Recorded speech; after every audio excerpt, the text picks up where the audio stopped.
అధికారుల జీతం నుంచే పరిహారం వసూలు, బుల్డోజర్ జస్టిస్ రాజ్యాంగానికి విరుద్ధం, ఏకపక్షంగా కూల్చివేతలు తగవు, ఆఫీసర్లు జడ్జిలుగా మారొద్దు, మితిమీరిన చర్యలు తీసుకోవద్దు, నిందితుల ఇళ్లను కూల్చే అధికారం ప్రభుత్వానికి లేదు, అక్రమ నిర్మాణాల కూల్చివేతకు గైడ్లైన్స్ విడుదల, రోడ్లు, వీధులు, ఫుట్పాత్లు, వాటర్ బాడీస్ లో నిర్మాణాలకు వర్తించమని కామెంట్ అంటూ చూస్తున్నాం.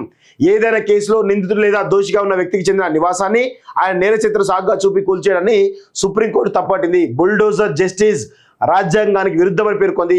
యూపీ, మధ్యప్రదేశ్, గుజరాత్ రాష్ట్రాల నుంచి దాఖలైన పిటిషన్లు విచారించినటువంటి అత్యున్నత న్యాయస్థానం ఈ మేరకు కీలక విషయాలు ప్రస్తావించింది. నిందితుడు నేరం చేశాడా లేదా అనేది తేల్చాల్సింది న్యాయ వ్యవస్థ అని రాష్ట్ర అధికారులు నేరాన్ని నిర్ధారించి మితిమీరిన చర్యలు తీసుకోవద్దని స్పష్టం చేసింది.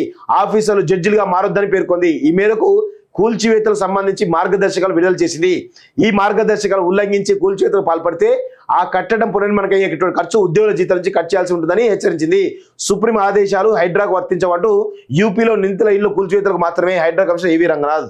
సో ఎవరైతే ఉత్తరప్రదేశ్లో కొంతమంది నేరస్తులకు సంబంధించినటువంటి ఎవరైతే నేరాలు పాల్పడిన వాళ్ళు ఆ నిందితులకు సంబంధించిన ఇళ్లను అక్కడ ఉన్నటువంటి ఆ రాష్ట్ర ప్రభుత్వం పోలీస్ శాఖ కూల్చేయడం జరిగింది. సో దానిపైన ఈ జడ్జిమెంట్ ఇచ్చినట్టు తెలుస్తూ ఉంది. సో అది హైడ్రాకు వర్తించదు అని చెప్పేసి కూడా హైడ్రా కమిషనర్ రంగనాథ్ గారు చెప్తా ఉన్నారు.